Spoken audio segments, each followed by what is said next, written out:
സജ്ജനങ്ങളെ, നമ്മൾ ഇന്ന് എത്തിച്ചേർന്നിരിക്കുന്നത് ചേന്നംകുളങ്ങര ഭദ്രകാളി ക്ഷേത്രത്തിലേക്കാണ്. അതിപുരാതനവും പ്രസിദ്ധവുമായ ക്ഷേത്രമാണിത്.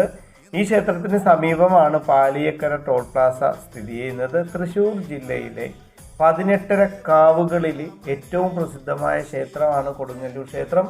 കൊടുങ്ങല്ലൂർ ക്ഷേത്രം കഴിഞ്ഞാൽ അടുത്ത കാവ് എന്നറിയപ്പെടുന്നത് ചേന്നംകുളങ്ങര ഭദ്രകാളി ക്ഷേത്രമാണ്. ഈ ക്ഷേത്രത്തിൽ കുംഭഭരണി നാളിലാണ് ഉത്സവം നടക്കുന്നത്. ഈ കുംഭഭരണി നാളിലെ ഉത്സവത്തിനെ കുറിച്ചൊക്കെ നമുക്ക് എല്ലാവർക്കും അറിയാവുന്നതാണ്. ഈ ക്ഷേത്രത്തിനോടനുബന്ധിച്ച് ഒരുപാട് കാര്യങ്ങളാണ് പറയാനുള്ളത്.